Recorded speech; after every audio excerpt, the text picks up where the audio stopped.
大家好，呢條片我哋講翻 Gemini 2026年重新檢閱嘅功能介紹。上一集我哋淨係講咗文字嘅部分，今集我哋講埋剩翻嘅實用功能，實行幫大家將 Gemini 揸乾揸盡。好多時候有觀眾可能比較少用圖片生成嘅功能啦，好大嘅原因就係因為得一個對話框，唔知寫咩好，又或者覺得整出嚟嘅嘢淨係可以攞嚟玩呢。今日我要同大家分享點樣用另一個工作流方式幫你去脫離唔知點落手嘅情況。咁另外呢，我都幫大家整理咗20組常用嘅提示詞嘅。咁只要你用簡單 copy and paste 嘅方式呢，就可以將 Gemini 呢變成一個全能嘅圖片生成工具嘅。大家其實可以當 Gemini 係一個graphic design 啦。其實同真人一樣，如果你想一個設計師能夠做到心目中嘅效果，第一樣最重要嘅就係講清楚你個需求啊。你可以假設要你係 WhatsApp 度同呢一個 designer 溝通，而家你叫佢做一個 logo，最好嘅做法唔係憑空想像嘅方式去溝通，就好似我上邊呢個錯誤示範啦。咁如果直接同佢講 logo 要點樣做啦，交代所有細節啦，呢種方式做出嚟嘅效果咧，通常都係強差人意。我而家示範一個更好嘅工作流程啦，可以首先係網上邊揾到啱你心水嘅風格圖片啊，呢個步驟可以節省同 AI 來回好多次嘅溝通時間啦。大家可以上 Pinterest 呢個網站啊，其實好多設計師都係呢啲網站攞靈感啊。我哋可以點加號上傳圖片，喺對話框入邊同佢講我想要呢種風格，然之後佢會用佢嘅專業知識話翻俾你聽呢種係咩風格同設計手法，然後咧你叫佢根據呢一個風格咧，俾生成 logo 嘅提示詞俾你，喺下一步嘅工作直接複製貼上，講清楚你嘅資料，例如公司名啊，係品牌定位、品牌形象啊。當完成以上步驟，呢個時候你叫佢生成圖片出嚟嘅效果，一般會比你就用文字描述好好多。你唔需要等佢做咗一個你唔滿意嘅初稿，然之後再叫佢更換字體，呢度拉大啲，嗰度縮細啲，呢一種低效嘅方式。我哋如果大家有設計師嘅朋友呢，佢哋都會好認同呢一點。只不過 Gemini 係一個任勞任怨嘅員工，佢冇時間成本啊呢個概念，所以唔會提醒你。你講乜嘢佢都會照做啦，呢個係好處，但係當中浪費咗你自己嘅時間，大家其實都要計數，所以選擇一個正確嘅工作流程，對於 AI 嘅使用者嚟講係十分重要嚇，呢個決定咗你嘅工作效率同埋品質。跟住咧，我會介紹咧圖片生成常用嘅實用嘅情景咧，俾大家一個概念。首先由實際工作情景講起啦。如果大家係做教學相關範疇，你可以輸入一段課堂嘅內容俾佢，加下面嘅提示詞，叫佢做成製作課堂筆記。又或者你可以叫佢幫你製作海報、簡報、宣傳單張，生成一個 model 攞住你公司產品，亦都係可以。以前 AI 會有中文字變外星文嘅情況嘅，但係而家已經改善咗好多。又或者大家揾工嘅 CV 箱啊，你俾一張普通嘅日常照，再點佢上邊已預設嘅風格啦，就會做出好似 studio 嘅效果，瞬間專業度提升。如果大家有睇過之前講室內設計效果圖呢條影片呢，我都有講到點樣去用 Gemini 去做一個初步嘅效果圖，整完出嚟再去做到局部嘅修改。大家只要整完張圖啊，點一點張圖就可以進行編輯嘅功能啦。大家就當係 WhatsApp 入邊 mark 翻俾 Gemini 做修改就可以。咁另外，亦都可以做一啲同社交平台相關嘅圖片，例如幫你嘅相咧加裝飾框架，再放上 IG 咧，大家就唔使自己慢慢砌，亦都可以用呢個提示詞，即係叫佢做 WhatsApp sticker。而家好方便啊！整完張圖之後，係電話直接拉入去就已經整到。咁除此之外，大家仲可以做生日賀卡啊、長輩圖啊，又或者簡單執一執相咧，都可以叫佢幫手啊。發揮你自己嘅創意啊，將 Gemini 用到極致啦。除咗真係製作圖像之外咧，其實大家仲可以用呢個圖片功能去做構思啦，係例如可以為自己做一個形象大翻身，改造髮型同埋衣着，又或者 IKEA 睇中咗張梳化或者一啲燈，唔知道效果係點，都可以影低，叫 Gemini 幫你整一張預覽嘅圖嘅。如果你平時有喺屋企煮嘢食啦，想俾啲新鮮感啦，都可以影張相俾佢，叫佢幫你構思一個靚嘅擺盤。咁最後當然唔少得製作一啲純粹娛樂嘅圖片咧，譬如風格轉換啦，製作漫畫啦，寵物變真人啦，做成雙人合照，全部都係可以同大家分享快速製作圖片嘅流程啊。其實有兩個方法，第一個方法咧就係用預設嘅模板，用複製貼上嘅方法咧，成個過程就會變得好順暢嘅。第二個方法咧就係用上一集講過嘅 Gem 呢一個功能咧，去將提示詞加入去，然後係輸出格式，揀選生成圖片。當你每次去使用嘅時候咧，就唔使去重複輸入。有興趣都睇翻第一集嘅功能介紹，你可以將提示詞儲存落去。你見我只需要上傳圖片，一句指令都冇落，佢就會識幫你去做特定風格或者工作，十分方便。留意翻製作出嚟嘅圖片右下角係有粒十字星，呢個係 Gemini 嘅 logo 嚇，意思就係大家一睇呢個 logo 就知道係 AI 生成。Google 自己都有講，如果大家唔係攞張相去做欺詐嘅話，其實呢個水印係可以自己揾方法消除。我而家同大家分享兩個去除水印方法。第一，其實而家手機都有 AI 消除嘅功能啦，只要下載落電話，用編輯，然後清除呢個按鈕，其實佢幾下就已經可以去水印啦，效果亦都十分良好啦。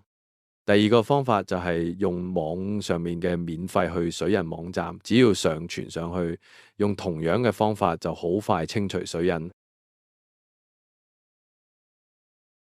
咁同大家分享一個用法啦，就係 Gemini 圖片經過多次修改之後咧，佢個品質會越嚟越低。解決方法係提示詞上面着手，你要加入全新圖片、重新製作、8K 極致畫質等等嘅字眼，所出嚟嘅效果就會保持高品質。另外就係維持角色一致性嘅方法啦。如果用文字去講一個角色嘅造型，角色每一張圖都會有少少唔同啦。呢個時候觀眾睇到你嘅內容咧，就會覺得連唔到氣。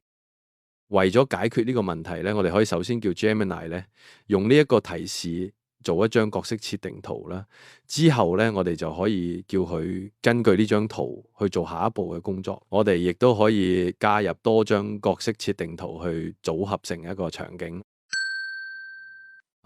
除咗圖片之外咧，咁 Gemini 仲有影片生成功能啦。咁但係咧，呢個功能咧需要付費版先至能夠使用啦，而且咧額度都係好少嘅。咁 Pro 同埋公司版嘅 Gemini 每日就可以用到3次影片生成。企業版可以用 Google Workspace Vids 呢一個新功能，可以做更加多嘅影片。遲啲有機會再介紹呢一個功能。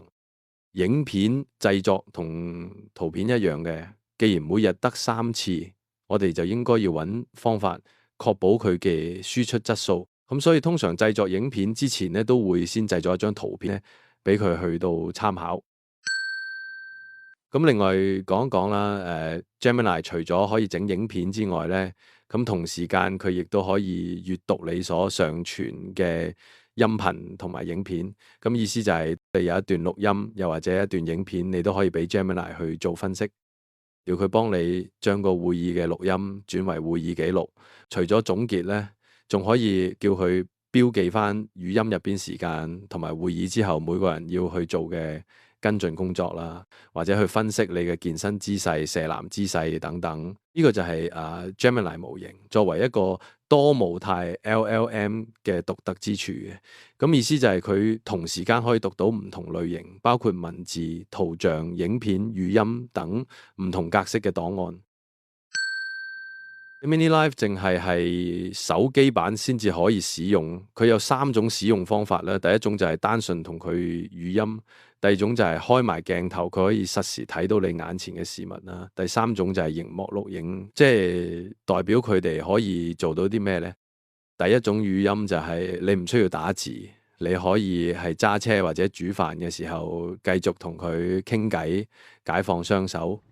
佢能夠透過鏡頭睇到眼前嘅事物，呢個功能亦都代表咗佢可以實時幫你作出建議。例如你可以開住佢，叫佢同你用英文對答，你就能夠得到一個免費嘅1對1英文導師。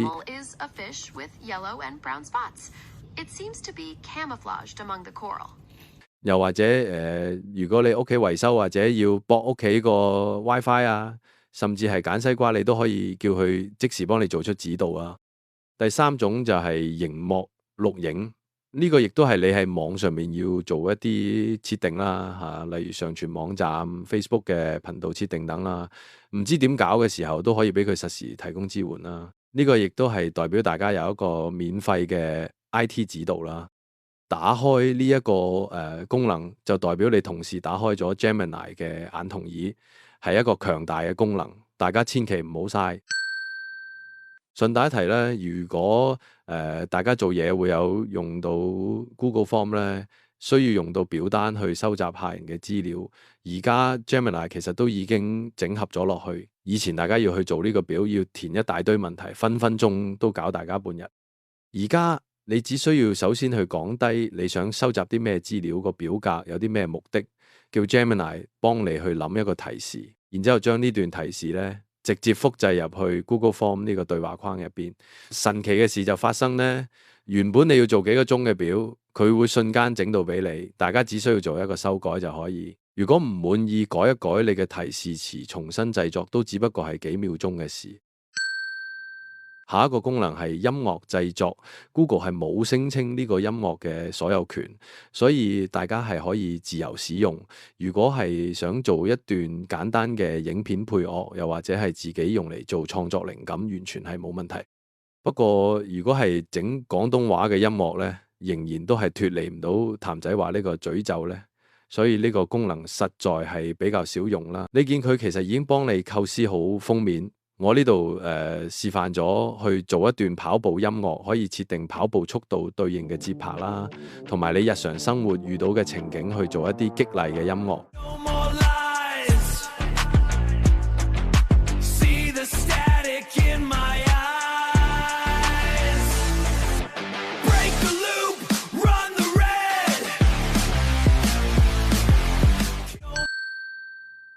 上一條影片介紹咗點樣用 Gemini Canvas 製作個人或者係小型公司嘅網站啊，有興趣可以睇返。呢度我就唔重複，但係我亦都講一講 Canvas 呢個功能，除咗用嚟編程之外咧，其實仲有一個功能咧，就係要用嚟寫一段好長嘅文章。Gemini 嘅對話框咧，係有一個問題，以防大家唔知，其實 Gemini 覆返你對話嘅時候，你係可以撳下邊呢一粒掣，你去調整佢嘅長度。但係無論你點調整，佢最多都係去到1000字就已經完。而 Canvas 嘅好處就係你能夠寫一篇5000字嘅報告，甚至係寫一篇小說咧，可能都係分2次就可以寫晒。而有陣時叫 Gemini 寫文章嘅一個最麻煩嘅事就係叫佢淨係改 A 呢一 part 啦，佢有時會順手將 B 都改埋。而 Canvas 你可以括住你想改嘅部分，再係呢個對話框度同佢溝通啦，你就可以針對呢篇文章嘅局部作出修改，而唔會影響其他部分。呢個係好方便大家要做廣告啊，或者大家真係想出書，都能夠透過呢個功能去做到。我相信 Gemini 嚟緊都仲會不停更新同埋升級嘅。我自己本身係有用 AI Agent，但係老實講，有好多時候如果牽涉人類判斷同審核，例如我今日分享嘅內容，我都要自己一手一腳係用 Gemini 作為我嘅助手，去提高自己嘅工作效率同埋品質。我希望大家睇完呢條片都能夠真正用 AI 嚟去做一啲實際嘅產出，幫大家慳到時間嘅。如果覺得大家呢條片幫到你，都請幫手俾個讚、留言同埋訂閱 DMP 深度學習呢個頻道。我哋會以最務實、深入淺出嘅方式同大家介紹各種嘅 AI 工具隱藏使用方式。下次見。